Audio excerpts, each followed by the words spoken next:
नमस्कार। आज हम रामायण के एक बहुत ही खास और गहरे अध्याय को समझने की कोशिश करेंगे। ये वो हिस्सा है जहां राजकुमारों को गुरु वशिष्ठ के आश्रम में शिक्षा दी जाती है। और ये शिक्षा सिर्फ शास्त्र और शस्त्र की नहीं थी, बल्कि ये उन्हें एक पूर्ण पुरुष, एक आदर्श इंसान बनाने की शिक्षा थी। देखिए, इस कहानी की शुरुआत किसी भारी भरकम उपदेश से नहीं होती, बल्कि गुरु माता अरुंधति के एक बहुत ही कोमल सवाल से होती है। वो बच्चों से पूछती हैं, क्या घर की याद आती है? ये एक सवाल ही इस महाकाव्य को एक बहुत ही मानवीय एहसास से जोड़ देता है। इससे हमें याद आता है कि वो महानायक बनने से पहले बच्चे ही थे जो अपनी मां से दूर थे। और गुरुकुल में आते ही सबसे पहली चीज क्या होती है? कोई राजकुमार नहीं रहता, सब सिर्फ शिष्य बन जाते हैं। राजसी ठाट बाट सब पीछे छूट जाता है। यहां पहला सिद्धांत सिखाया जाता है, जीवन कर्म से बनता है, जन्म से नहीं। उन्हें खुद अपने काम करने होते हैं, आत्मनिर्भर बनना होता है, ताकि वो चाहे महल में रहें या वनवास में, हर हाल में तैयार रहें। तो यहीं से उनकी शिक्षा के पीछे की जो असली फिलॉसफी है उसकी शुरुआत होती है। और इसकी नींव रखी गई है एक बहुत ही दिलचस्प बहस पर। ये बहस होती है गुरु वशिष्ठ और गुरु माता अरुंधति के बीच। सवाल ये था कि इन भविष्य के राजाओं को कैसे गढ़ा जाए। क्या उन्हें सिर्फ अनुशासन और कर्तव्य की आग में तपाया जाए, या फिर उनके अंदर करुणा और भावनाओं को भी सींचा जाना जरूरी है? एक तरफ थी कर्तव्य की कठोरता और दूसरी तरफ भावना की कोमलता। और अंत में एक बहुत ही संतुलित रास्ता चुना जाता है। ये तय होता है कि एक सच्चे लीडर में दोनों ही गुण होने चाहिए। तो गुरु वशिष्ठ उन्हें कर्तव्य की कठोरता सिखाएंगे और गुरु माता अरुंधति संगीत के जरिए उन्हें भावनाओं की कोमलता सिखाएंगी, ताकि उनका जीवन सिर्फ सूखा और कठोर न रह जाए, वो एक पूर्ण पुरुष बन सकें। तो इस बाहरी नींव के बाद अब शिक्षा का रुख बाहर की दुनिया से हटकर अंदर की ओर मुड़ता है, यानी खुद इंसान के शरीर के अंदर जो ब्रह्मांड बसा है उसकी खोज। गुरु वशिष्ठ समझाते हैं कि ये जो मानव शरीर है ना, ये सभी जीव जंतुओं में सबसे दुर्लभ और सबसे कीमती है। क्यों? क्योंकि इसी के अंदर मुक्ति का दरवाजा छिपा है। इस शरीर में जबरदस्त आध्यात्मिक और मानसिक शक्तियां हैं, और प्रकृति ने ये शक्तियां देते हुए किसी की जाति, रंग या नस्ल में कोई भेदभाव नहीं किया। फिर वो शरीर के अंदर मौजूद शक्ति के 7 केंद्रों का रहस्य बताते हैं, जिन्हें हम चक्र भी कहते हैं।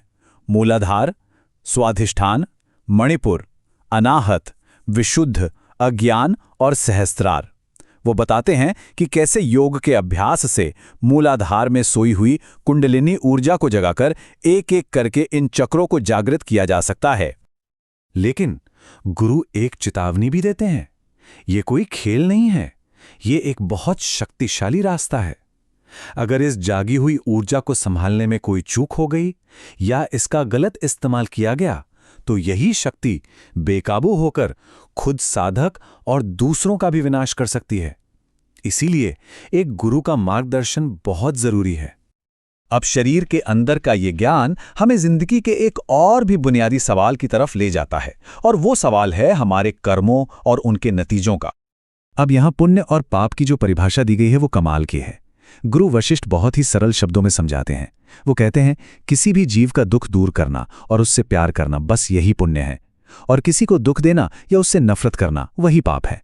कितनी सीधी सी बात है ना? प्रेम ही पुण्य है और घृणा ही पाप।